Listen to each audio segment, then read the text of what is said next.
evening and welcome back to the Rory Talks Football channel, your daily Arsenal news updates, debates and my opinions. If you are new to the channel, please do subscribe. We're now on the way to 12,400 subscribers. And of course, if you could click the like button, I would be incredibly grateful. It's a Wednesday. We're over halfway through the week and we are 51 hours and 29 minutes away from the end of the transfer window. From the deadline hitting. So look, we've got 51 hours to pull something out of the bag. But I hope you're all doing well. Plenty to talk about today.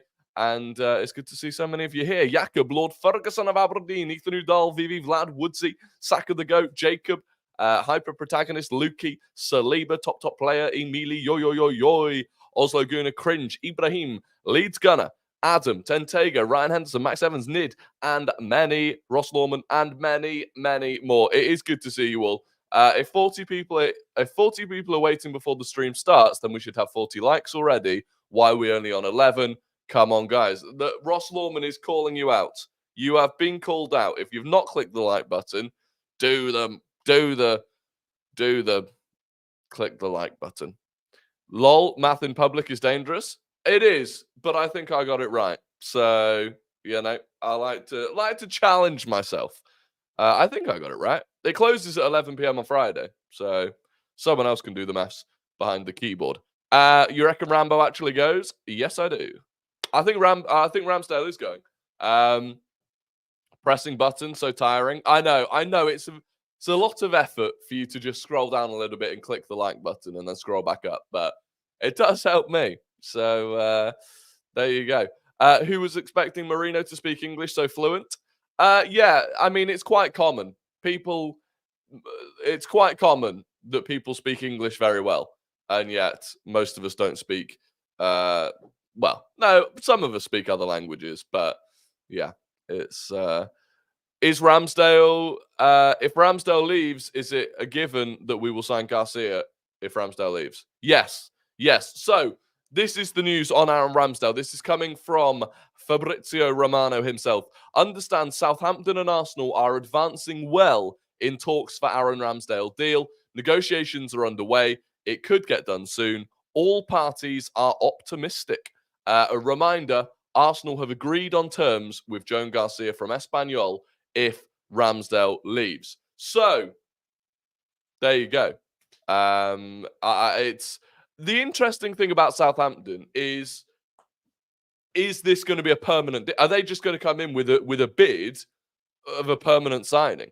Because Fabrizio did earlier on, I haven't copied that one down, but earlier on, Fabrizio said that they were preparing a bid. So I don't know if that's a loan bid, a loan with an obligation, or what it is. But, I mean, it's tough because Ramsdale could very, if he goes there, he could very easily end up with another relegation on his CV, which would not be ideal for him. But there we go. Arsenal is pretty much done for the window. The only signing that might happen is Garcia if Ramsdale leaves. Sources in Spain. We will be short this year again and won't win anything, sadly. Have you got a source for that? Have you got a... who's the source? Who's saying that? But no, it's with Ramsdale, I think it's... I'd rather he went to a club that's likely to stay in the Premier League. But it is what it is. We'll bring in Joan Garcia. I do think whatever happens, we've handled the Ramsdale situation badly. And the reason is, if we sold him last summer, genuinely, we'd have easily cleared 50 million for him. And of course, we didn't know what was going to happen with David Raya coming in and all of that sort of stuff. But last summer, I mean, according to CIES, and I think even according to Transfer Market, like, he was one of the most valuable keepers in the world last summer. And in the space of a year, look at what we've done. And I do think that no matter what way you look at it, I just don't think we handled that very well. I think we could have handled it better. Maybe it would have meant taking a gamble and actually selling Ramsdale last summer, and then you're left with David Raya for a season. And yeah, it would have been a gamble, but I just think we're just not going to get much for him, and that's a shame. But there's not a lot else we can do. It's not the same as the Eddie Nketiah situation either. It's not the same with Eddie Nketiah.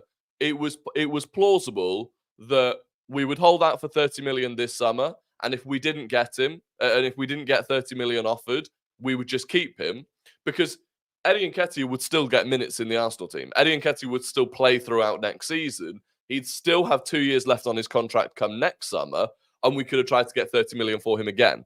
Whereas with Ramsdale, that's not the case. Another season of not playing will just deteriorate his value even more. Like, it's difficult. It's difficult. But yeah, Southampton, I mean, I would assume that they would, if they did a loan and it had an obligation, I would assume that would be based on them staying up. There's no way Southampton are going to play out the season, get relegated from the Premier League, and then pay 25 million for Ramsdale. And 25 million euros is what the Joan Garcia release clause is. And based on the fact that we're leaving it this late, I'm pretty sure Arsenal would literally have to pay the Joan Garcia release clause. Because we wouldn't have much time at all to actually negotiate a fee with Espanyol if we didn't want to pay the release clause. Carabao Cup draw tonight and UCL draw soon as well. Literally, we got Carabao Cup draw tonight, UCL draw tomorrow, deadline day on Friday. It's a busy time. So the way the Carabao, if you haven't seen, by the way, the way the Carabao Cup draw works, so we're not allowed to be drawn against any of the teams that are in the Champions League or the Europa League. And the reason for that, it's actually only they had to avoid Champions League teams drawing Europa League teams, and because then they wouldn't have control over. Basically, the Carabao Cup is spread over alternate weeks at the same time that the Champions League and Europa League are. But if they'd had it where, for example, Arsenal's draw in the Champions League meant that we had to play this week, and Man United's draw in the Europa League meant they had to play the following week, both of those weeks you wouldn't be able to play the game if United and Arsenal played each other. Anyway, no one really cares. But the point is, they've done it so that, yeah, the 6 teams that are Champions League and Europa League are in one pot, and everyone else is in another pot. But obviously, because normally everyone's in one pot, the first team that gets pulled out is the home team. But so the way they're doing it is for the first 6 ties, they'll pull one team out of our pot that's just got the 6 UCL and UEL teams in it. But then obviously that would mean they were guaranteed at home. So there's actually a draw happening before the Nottingham Forest Newcastle game, which will tell us if we're at home or away. And then after the Nottingham Forest Newcastle game, they'll do the draw. And then say we've been drawn as having an away tie. We get pulled out. We know we're away. And then they pull a team out of the other pot and we're away to that team. It's quite a complicated way of doing it. But yeah, realistically, the only 2 difficult teams we can come up against are going to be Newcastle and Chelsea. Maybe like West Ham, Wolves, Palace. There's a few like all right, but in terms of like the sort of top 8 teams, it's only really Chelsea or yeah, that did feel like I was just yapping. Well, I was yapping, but now you know. Thoughts on the report from Connor Hum? Our priority remains Nico Williams, but a deal will be hard to manufacture. Well, according to DiMarzio, Nico Williams will stay at Athletic Bilbao. He has decided to stay for another year minimum. There is no chance that he will leave in the coming days. So that's according to DiMarzio. We're not going to get Nico Williams. I really don't think we're going to get Nico Williams. Chelsea are in Europe though. Yes, however, they are in the Conference League, and the Conference League has a smaller number of teams. So whereas with the Champions League and Europa League, when they do the draw, we have 8 fixtures. We get drawn against 8 different teams. In the Conference League, they'll only get drawn against 6 different teams. And so the Conference League starts 2 fixture rounds later than the Champions League. And so there aren't Conference League games during the 3rd round of the Carabao Cup. So that is why Chelsea are not in the pot with the rest of us, because they are losers and they are in a tiny competition. Hopefully we get a lower league team at home so people like Nwaneri and MLS can start. Yeah, I think Barrow are in the next round, maybe. Or there are some poor teams if we could get them at home, it would be ideal, basically. It's all about the domino effect. If Osimhen goes to Chelsea, we might get Tony. And I think Reece Nelson leaving gives us a chance for Rafinha. I don't think Reece Nelson's going to leave now. I also think we wouldn't go for Ivan Toney anyway. Ivan Toney met with the club and the club didn't like him. I think Rambo going to Southampton helps us beat the Southampton voodoo with them not having a number one. Maybe. Well, it'd be interesting. Yeah, I guess. Well, because if he goes to Southampton on loan, then obviously he wouldn't be able to play against us. Yeah. When is the draw?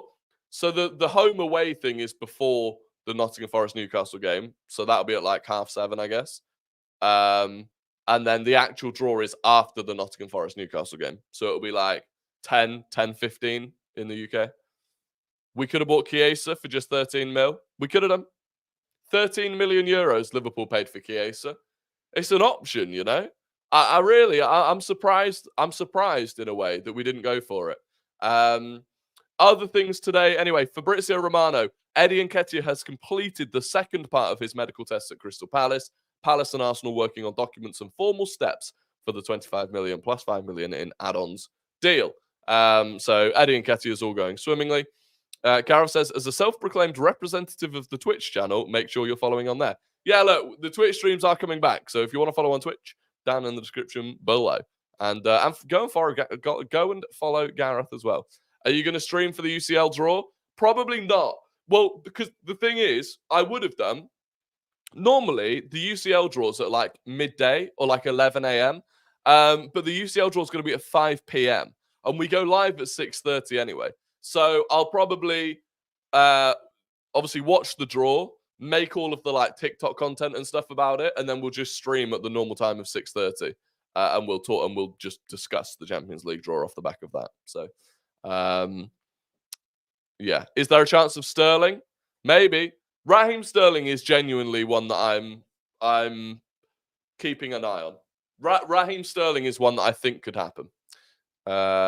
When Rory says the Twitch streams are coming back, be prepared to wait 6 months, as we've heard this story before. No, I actually am. The challenge videos came back today. So if you like the challenge videos on TikTok and Instagram, they came back today. Just start the stream early? No. No, because I have to make TikTok content. So, because if I did that, I'd have to do the stream, then end the stream, do the TikTok content, and then start another stream to do the normal stuff. So that's just a ball ache, isn't it? We'll just do the normal stream. Can we get 100 likes? Yeah, if we could get 100 likes, that would be sensational. There's 350 of you here, so some of you have got to click the like button.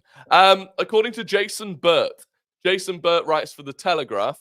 He says there's rumours going around that Arsenal are still looking for another forward player, and I'm not quite sure who that player is at the moment. But that's certainly something that I've heard today, that they might have one more to do if they can get something done. What does that mean? There's so many ifs and buts and mights in that. They might do something if they can get a deal done, but I don't know who, I don't know what. Okay, that's useful. Gunnerblog. This coming from Gunnerblog today. Arsenal exploring a deal to sign 22-year-old Wigan Athletic goalkeeper Sam Tickle ahead of Friday's deadline. The England under-21 international has emerged as one of the preferred candidates for the third-choice goalkeeper role, along with Wolves' Dan Bentley.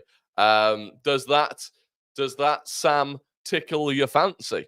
Don't know. I find it a bit weird. This one I find weird, right? Because I understood us going for Dan Bentley as the third choice goalkeeper if it was a case of wanting, like, he's in his 30s. We wanted an experienced head, someone that's not going to be at any point really fighting to get into the team or want game time or anything like that. Like, Dan Bentley, I understand and it makes sense. Sam Tickle, I understand less because he's a 22-year-old. He's in the England under-20, or he was in the England under-21 setup. At that point, you may as well just put Tommy Setford there.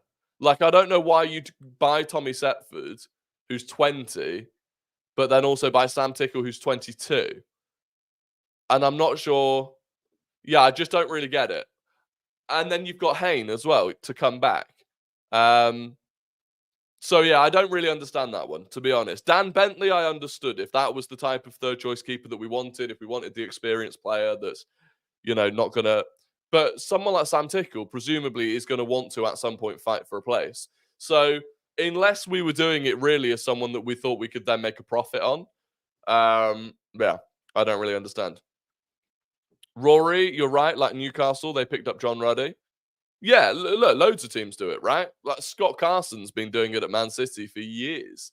Plenty of teams do it. So yeah, that made sense. But the Sam Tickle one, I don't know. But we'll wait and see how that works out. Anyway, we need another forward. One injury away from one injury to one of our star players, and we're losing the league.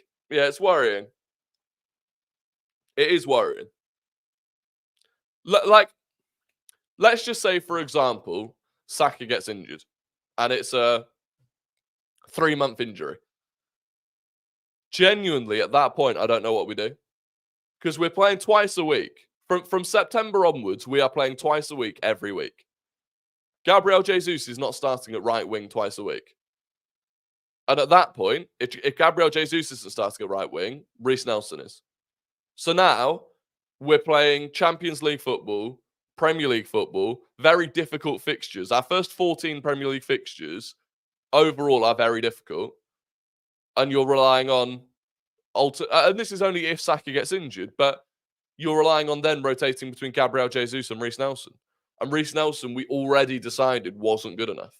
Like, respectfully to him, and I like him as a player, but we decided he's not good enough. And yet we'd be relying on him in the biggest games. Or we'd be relying on Gabriel Jesus playing twice a week. It's a problem. It is a problem. Max, thank you very, very, very much for being a member for 4 months. Can't get a random attacker just for the sake of it. Otherwise, we can keep playing Nelson. We need someone pushing first-team players. Firstly, thank you very, very much for the 4 months. I really, really do appreciate that support. I agree with you to an extent, but we could do a loan. We could loan in a player of higher quality than Reece Nelson with a little loan fee. I feel like we're just vulnerable. Saka is arguably a top 3 right. Saka is arguably a top 3 right winger in the world. There's no way we can have a Saka backup near the same level for anything under 80 million. I agree. I agree with that as well. But I still think there's a big pool of players between Reece Nelson and Bukayo Saka. There's a player in here. Like Chiesa probably would have been a. I know I say Chiesa's on the same level as Reece Nelson, but there is a, and even just in terms of sheer numbers of bodies, like we we don't have that many. Gabriel Jesus is currently injured. Let's say we get one more injury to an attacking player, we're left with 4 attacking players. I just think something needs to be done now. AFC Camden last night, and I genuinely don't know if this was a troll, because sometimes he has genuine in-the-know stuff. But he came out and said, Arsenal are interested in signing Darwin Nunez before Friday's transfer deadline. Player keen to move to London and work under Mikel to win trophies, and Liverpool are willing to sell. Improbable, but not impossible. And obviously everyone got talking about that. Team News and Ticks today said that he's 99% sure that that isn't true. No one else has linked us to Darwin Nunez. It's an interesting one, right? I mean, look, if we actually take a look, at Darwizzy, like last season, like these. Oh no, that's for this season. Need last season, right? Premier League last season, he got 11 goals and I think 8 assists in 22 starts. If you actually come and look at the greenery. Now, one thing you can see here, he takes a lot of shots. And we've said this about players before. When these are really high and this top one isn't, it shows they're not clinical, right? He's taking lots of shots compared to other players, but he's not ranking that highly for goals. But Assists and expected assists, very good. I feel like this worries me. Pass accuracy worries me. That is super low. But overall, chance creation's decent. We know he's very physical. He's very fast. He would offer something different. He offers that chaos. We could do worse, right? We could do worse. However, unless Liverpool were willing to loan him to us, which I don't think they would be willing to do, I think it would be a terrible move. I really think it would be a terrible move. Godson, thank you very, very much for the 199 super chat. Zaha on loan would be decent. I don't know if Zaha's still got it, to be honest. He doesn't really... Zaha's not a... Zaha isn't enough of a team player for me. I think the work rate that you have to put in an Arsenal attack, I don't think Zaha does that, especially not at the age he's at now. But thank you very, very much for the 199. I do appreciate that. I'm manifesting that tomorrow Nketiah gets announced and Ramsdale, here we go. Garcia, here we go. And then a deadline day, sign an attacker. I hope so. Call me crazy. I'll take him. Don't forget Martinelli's played a lot of games at right wing towards last season. Yeah, Martinelli could play on the right more. We could end up seeing Trossard on the left, Martinelli on the right, and Havertz up top. That is possible. Personally, I think I'd actually prefer Sterling than Darwin for now. I just feel like it's an easier deal to do. I feel like getting Sterling on loan with Chelsea covering half of his wages, I just feel like that's easier to do. Adingra would be my preferred option. Same, but I think dealing with Brighton's just an arse. Do you think Ben will be in the England squad tomorrow? Actually, that's a good point. That is an interesting point. I didn't realise that was being announced tomorrow. That will be interesting. I hope so. Actually, I hope not, because I don't want any of our players going on the international break, really, at this point. But Ian Walsh. Jesus Christ, I keep nearly choking. But Ian Walsh, thank you very, very much for being a member for 3 months. I hope we can sign an attacker. I really hope it's not Darwin Nunez. Yeah, that is fair enough. That is fair enough. The idea, right? Imagine having a front three of Darwin off the left, Havertz up top, and Gabriel Jesus off the right. You could create 15 XG in a single game and score none. That is the worry. That is the worry with having those three. Rory, I know looking into... by the way, Ian, thank you very, very much for being a member for so long. Rory, I know looking into the future, but next season, Partey and Jorginho contracts expiring, so will we not have to sign at least one more midfielder? Yeah, we will. Next summer, we will absolutely have to sign one midfielder and potentially 2 midfielders. Ultimately, it depends on... Jorginho now has another year extension available in his contract. So we could trigger that and keep Jorginho for another year after this season. But yeah, guaranteed we're going to need at least one midfielder next summer. And this is why I worry about the whole, we'll sort it next. Like, how many things can you kick down the road before we go into next summer being like, okay, we need at least one midfielder. We still desperately need an attacker. Like, this is the problem. Adam Wharton next summer? Possibly. Have you managed to get a Brighton ticket yet? No, not yet. Not yet, actually. No, literally, the ticket exchange today, like the only tickets that were coming up, there was one ticket that kept coming up that was like 150 quid, and one that kept coming up that was 257 quid. Must be off their tits. So I'm hoping the ticket exchange is going to liven up a bit. Nunez move is a very good one for us.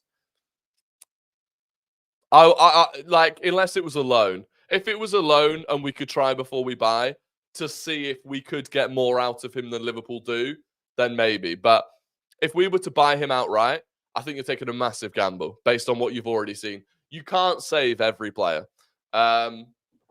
So yeah, I think it would be tough. I mean, look, I don't think Arne Slot wants him. I don't think Arne Slot likes him, to be honest. So he might end up moving somewhere. But him and Sesko next summer? Yeah, Sesko's probably going to be... Well, presumably we will go back in for Sesko next summer. I think we'll be in for Hato next summer as well.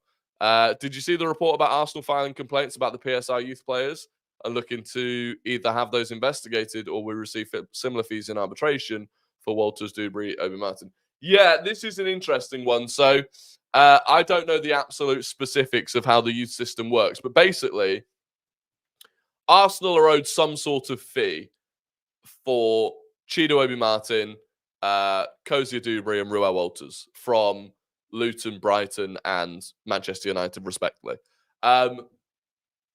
Because that's just how it works. If an academy player doesn't sign a new deal and then moves to another club, they have to pay slight compensation. But that fee has to be decided. You can either decide that fee between the clubs, or if the clubs can't agree, you can take it to arbitration, which is where basically like a court decides how much it is. And Arsenal now are basically arguing, based on the fees that academy players went for this summer, Arsenal are arguing we should be getting a lot of money for these players. So Arsenal are looking at like Kellyman and what was his name? Rubenham or whatever his name.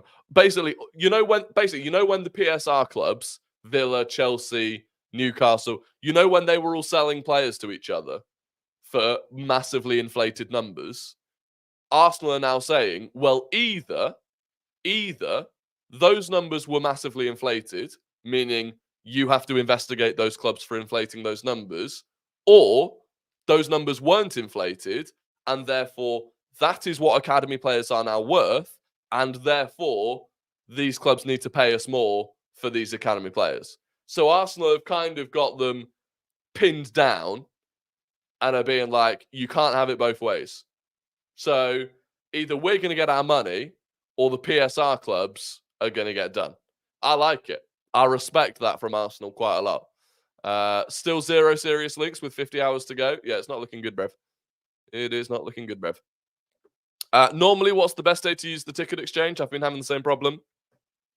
The closer you get to the game, the more tickets normally come up. Truthfully. Like, the day before the game is normally the best day. Rory, I feel like if we don't sign an attacker this window, we'll be left needing possibly 2 next summer. Yeah, that's the worry. That is the worry. Some saying Rory is disrespecting Kai, but I think he is right. Kai always misses big chances and scores out of nothing. Yeah, look. That was maybe a little bit harsh on Kai, but he does miss big chances. Like, he actually Havertz overperformed on his XG last season. But yeah, you know what I mean. You just know between the three of them, it would be nightmare fuel some games watching them. Is the ticket exchange on the Arsenal website? Yes. Yeah, so if you go onto the Arsenal website, go to online box office, go down to the game that you want tickets for, so the Brighton game, click find tickets, it will then put you onto the ticket exchange. It will then say that there are no tickets available, but then you basically just have to keep refreshing, and then as soon as someone else lists their ticket, it will come up, and then the first person to click it gets the ticket. It's a horrible system, and it takes a lot of patience. But we literally had no clue how to score against Porto or Bayern. Our answer to that is 3 permanent goalkeepers, a left centre-back at left-back, a CM, and less depth in attack. Yeah, I mean, look, the thing is, right, and this is where I do have some faith. This is where I have some faith. Mikel Arteta, when explaining where he thought it went wrong last season, why he thinks we didn't quite get over the line last season, the thing he keeps coming back to is efficiency in both boxes, right? Now, efficiency defensively, we were the best defensive team in the Premier League last season. Efficiency at the other end suggests you need to sign someone to solve that problem.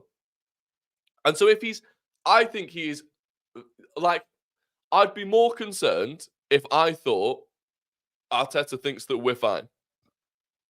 If I thought Arteta thinks that the players that we've got are enough, I'd be more concerned. I think in reality, he knows we need to do something. It's just about figuring it out. So, Sporting FC is scared that Arsenal might cash in for Victor Gyökeres. Last day release clause rumours. Ibrahim, who's This better not be another Don Robbie. What's the source for that, Ibrahim? Sporting are scared that Arsenal might cash in for Victor Gyökeres. Last day release clause rumours. You got to tell me the source of that. You've got to tell me the source of that. Is it Ibrahim is the source? The Gyökeres train is still, we're on cruise control at the moment. We're on cruise control. We're not accelerating. Don Robbie on a map.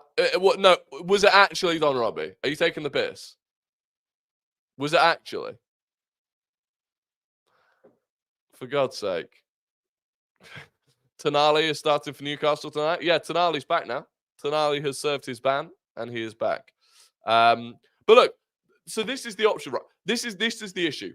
What are the options? Sterling is a very obvious option at this point. That is an obvious option, whether you like it or not. Darwin Nunez, I don't think is an option. Outside of that, Coman is potentially still an option. Osimhen is the other one, right? If Arsenal were genuinely interested in Osimhen back in the day, which we were led to believe that we were very much interested in Osimhen, according to Fabrizio Romano, Napoli have accepted or are willing to accept Saudi Arabia's offer, which is £55 million. 65 million euros, £55 million. Napoli are willing to accept that. Now, they're waiting to see if Chelsea can make an agreement with Osimhen. Because Osimhen has been offered like some insane salary to go to Saudi. But he's waiting to see if Chelsea will offer him what he wants or something that he can agree on. And if he can agree that, Napoli will accept the same offer from Chelsea that they've accepted from Saudi, and he'll go to Chelsea. Now Osimhen wants 500k a week. Yeah, but I don't think it can be close. Clearly, if Chelsea is still negotiating, there's no way Chelsea are going to pay him 500 grand a week. Like, I feel like that is still an option. It has to still be an option. It has to still be an option. Would rather Kvara? Yeah, I'd rather Kvara. I don't even. I have a feeling Osimhen wouldn't even do that well in the Premier League. Like, the feeling isn't like based on a whole lot, but I just have a feeling that he wouldn't do that well in the Premier League. Osimhen's had no preseason or game time. He'll not be ready to play for a while. That's true. 500k a week is his Saudi wage. Yeah, but he might be willing to accept 300k to play in a top league and not end his career. How has no big club signed Kyok? I don't know. How much would you sell Ramsdale for? But I think we should be looking at 30 million plus. Based on the fact that last summer you could have sold Ramsdale easily for 50 million plus. I mean, Onana went to United for what, 55 mil? Well, Ramsdale should have been worth plenty more than that. So yeah, it's a tough one. It's a tough one. By the way, there's like 450 of you in here. So if you're not already following, if you're not already subscribed, please do subscribe. And if you've not clicked the like button yet, please do click the like button. Ornstein just tweeted that we're going for Nicholas Jackson. Right, this is the most blatant troll you've ever seen, isn't it? This is a blatant troll. Yeah, it was a troll. Well done. I hope you're happy with yourself. Emil, I hope you're happy with yourself. Osimhen was top 10 Ballon d'Or last year. Let's not disrespect. No, I agree. At 30 mil, we will only just break even on Ramsdale Rory. He's got to bring in 40 mil minimum. Well, yeah, but apparently we've been talking at like 25 mil. I'm being optimistic, saying 30. So yeah, no one's going to pay 40 is the truth, unfortunately. I think Jackson could make a good winger. Yeah, I agree. Jackson off the left-hand side, I think, is better than Jackson through the middle. I still wouldn't particularly want him at Arsenal, but Reports coming in that Arsenal are interested in signing Cristiano Ronaldo from Al Nassr. Yeah. It's gonna be deadline day is either gonna be insane or unbelievably depressing. It'll be one or the other. It really will be one or the other. Anyway, look, it is time for Guess Star Gunnar. I'm going to give you 5 clues about an ex or current Arsenal player, and you have to guess who that player is in the chat. First person to get it right wins the immense pride and respect of the Rory Talks Football community. So get your fingers on your keyboards because we are starting now. Clue number 1. This player played just 2 games for Arsenal in 2005. This player played just 2 games for Arsenal in 2005. Clue number 2. This player is 36 years old. Clue number 2. This player is 36 years old. Clue number 3. They made 167 Premier League appearances in their career. Clue number 3. They made 167 Premier League appearances in their career. Clue number 4. They moved from Arsenal to Birmingham City in 2007. Clue number 4. They moved from Arsenal to Birmingham City in 2007. And clue number 5, they famously nearly lost their life on the pitch. Clue number 5, they famously nearly lost their life on the pitch. Who is the player? It's a difficult one. It is a difficult one. Thing is, we've gone through pretty much every Arsenal player in history at this point, so we really are. We're having to pull them out of the bag. We are having to pull them out of the bag. There we go. The winner is Ross Lawman. He's put Moana. Not Moana, mate. That's Disney. But no, he presumably meant Fabrice Muamba, which is the correct answer. Ethan Udall was second. Wilma was third. David J. Lloyd was fourth. And John P. was fifth. The final clue gave it away. Maybe Ross meant Kolo Muani. Yeah, Ross, could you clarify, please, if you meant Fabrice Muamba or Kolo Muani?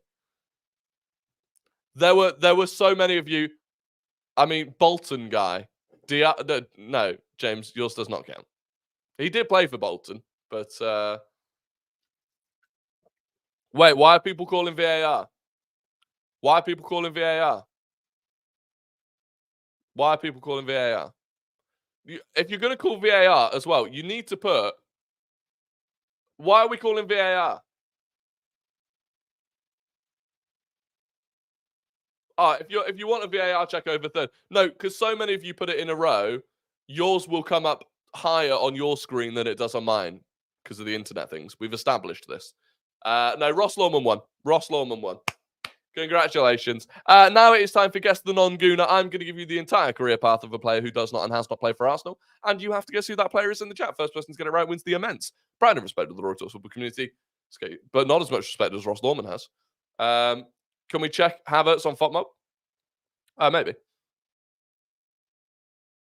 Maybe. Anyway, this player started their career at Blackpool.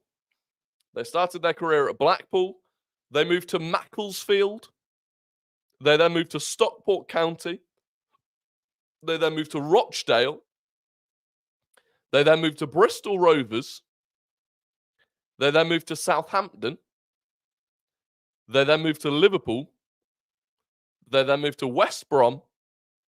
They then moved to Cardiff. Who is the player? Blackpool, Macclesfield, Stockport, Rochdale, Bristol Rovers, Southampton, Liverpool, West Brom, Cardiff. Who is the player?